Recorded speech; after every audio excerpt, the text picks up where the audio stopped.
Hello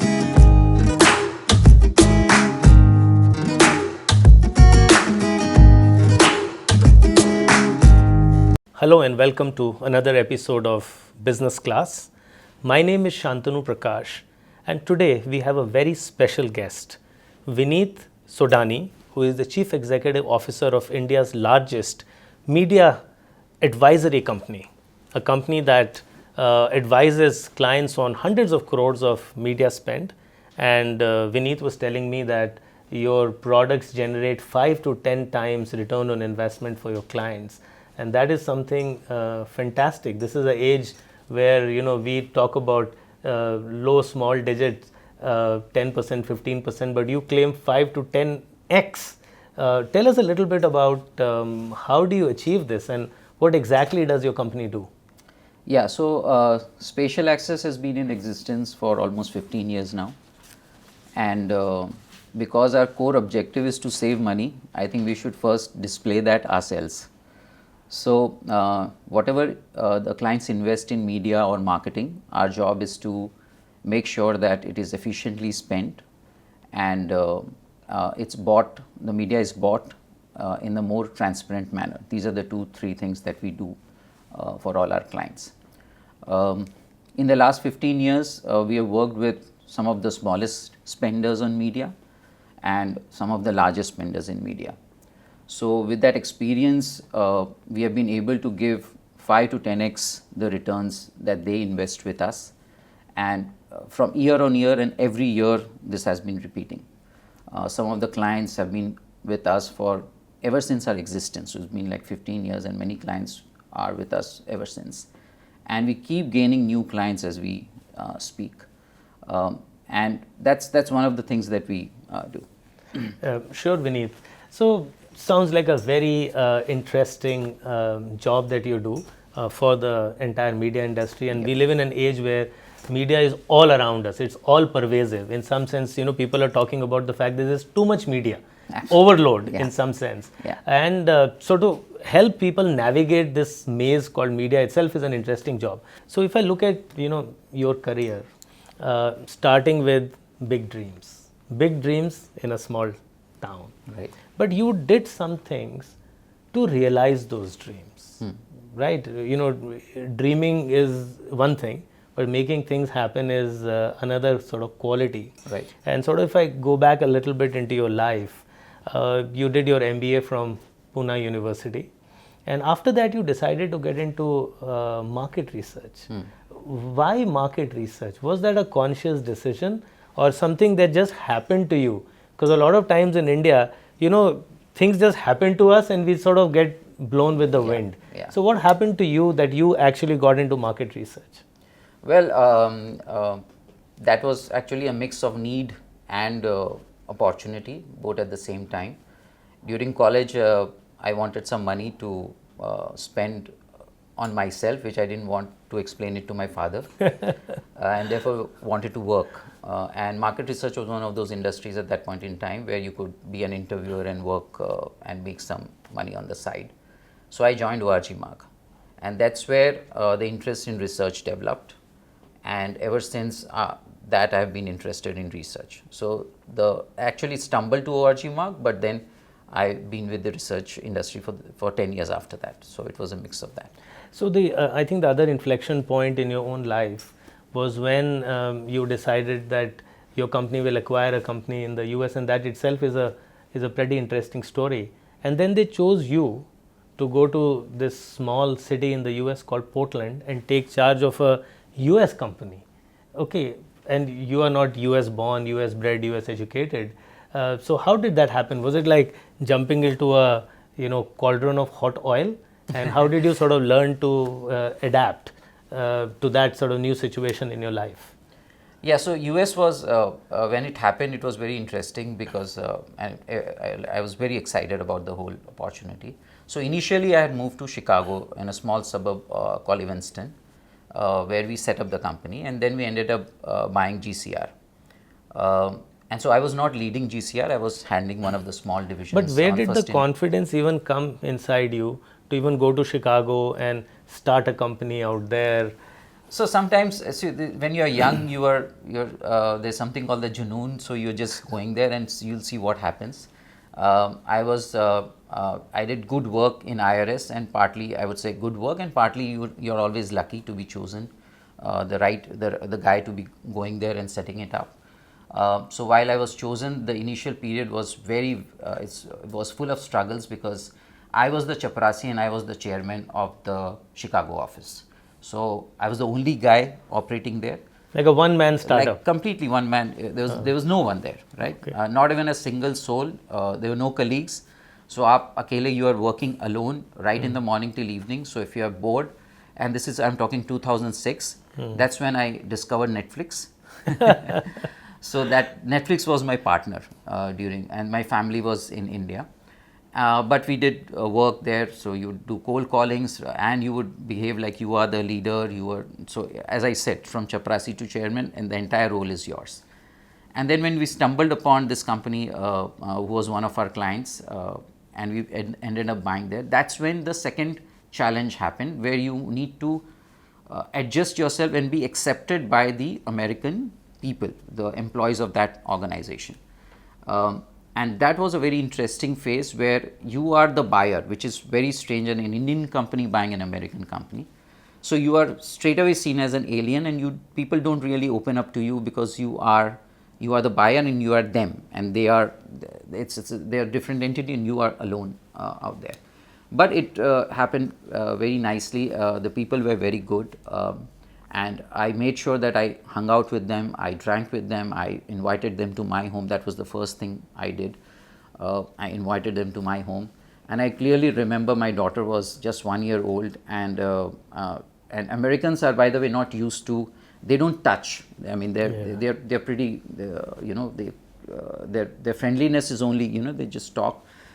If you're touching an American, you are really friendly. And my daughter just went and sat on the lap of my boss. And he didn't know how to react, but that's how bonding developed. And eventually we were called to a Thanksgiving in one of my colleagues' homes, which is such a special occasion and such a private occasion. And then another colleague called us on the Christmas Eve. It's like we calling some American or some foreigner on Diwali to our house. It's very special. So we felt really loved, and as a part of their own family. And while we had Indian friends, we had a balance of American friends. So it's very important that while you're working, and I really believe that you need to have friends who you're working with, because that's where the bonding develops, that's where great products come out of that.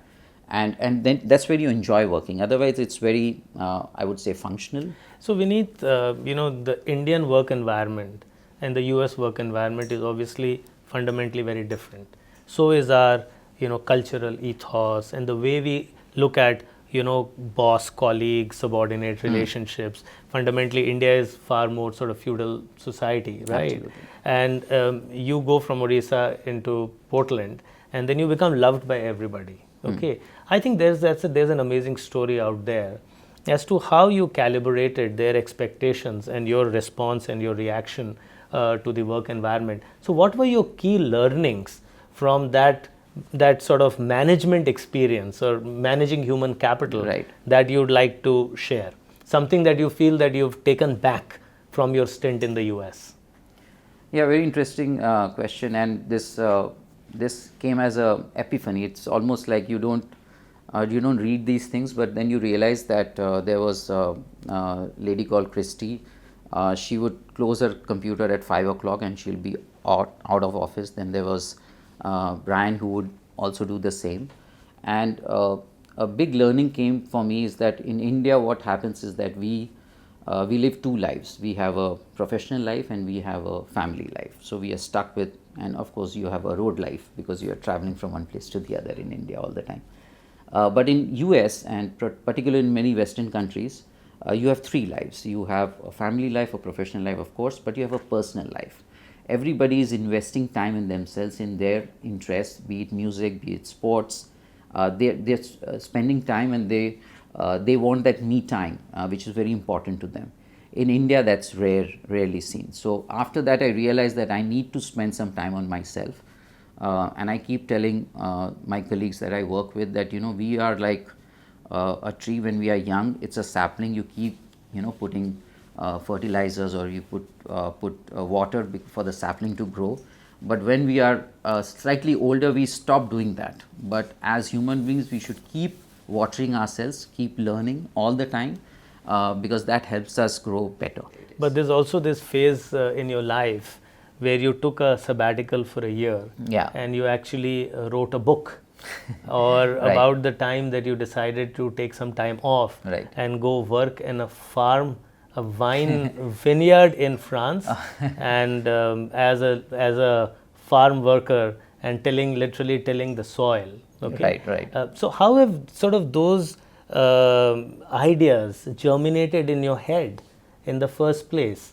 Because otherwise most people would be really scared that, look, I have my EMI, and if I don't have a job and I go work for a farm in France, people will think I'm crazy.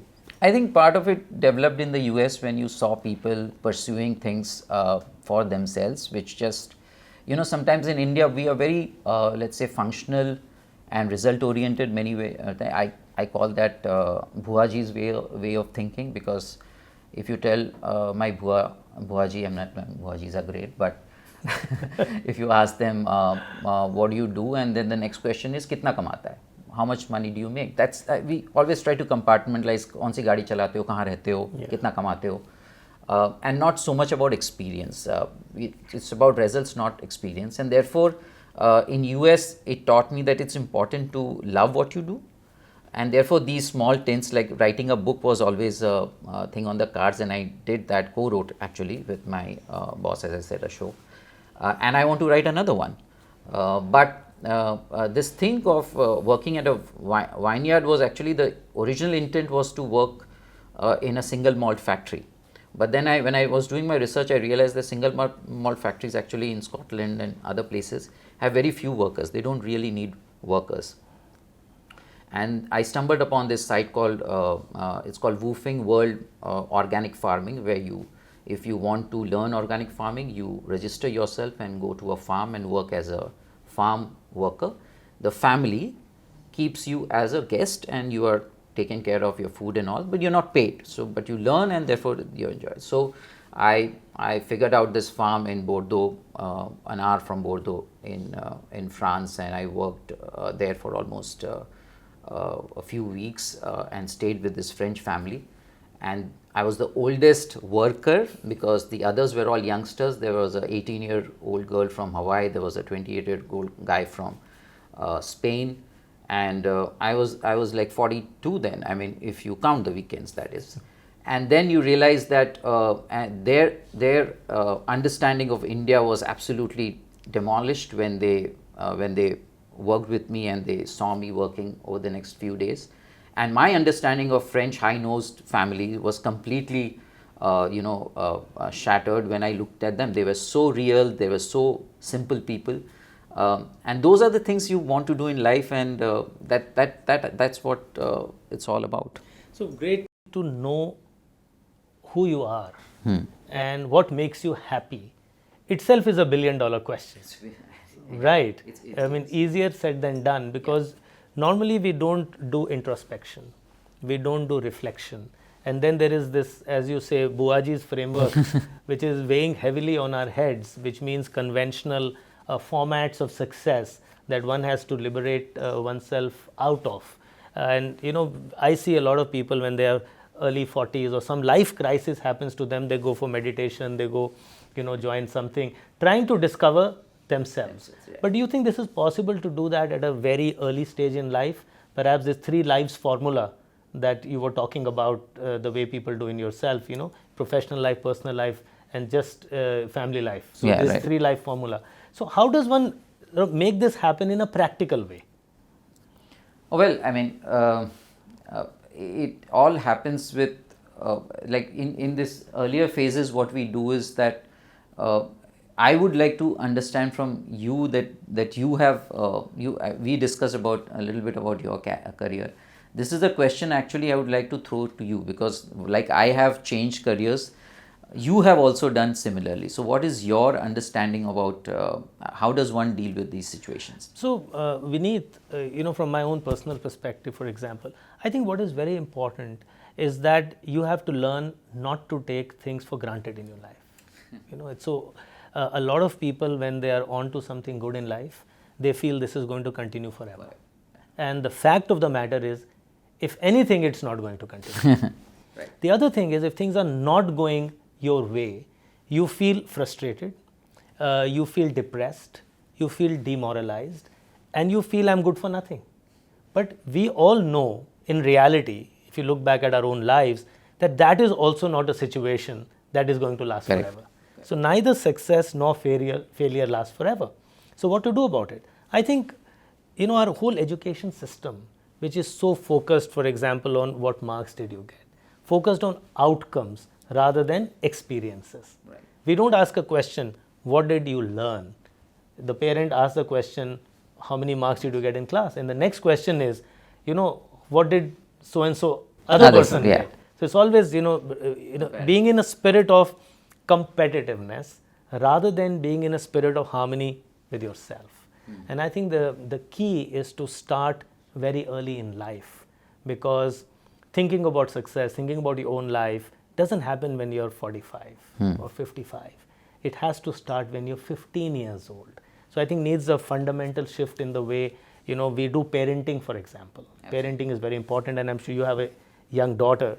So I think some of these learnings of your own life are now being transmitted by you to your own next generation. So do you think, based on your life experience, you do parenting a bit differently now?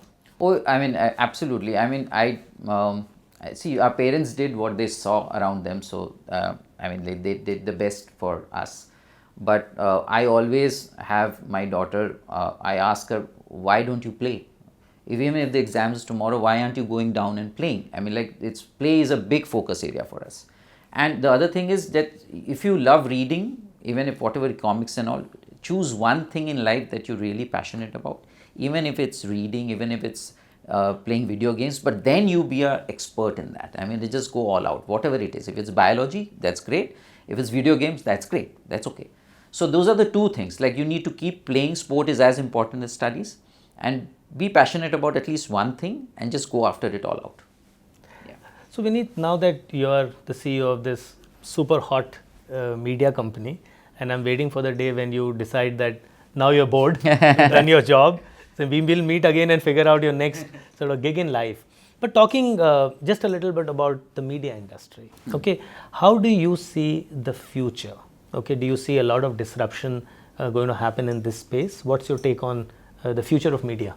Yeah, so already media is one of those which is always disruptive mode, self-destructive or whatever disruptive mode it is in. And right now it's in an amazing phase. So that on the positive side, there's digital has opened up, though there is a lot of slowdown in the overall economy, but the spends on digital media have been growing 20-30%. So that is helping the overall media sector survive, which is good.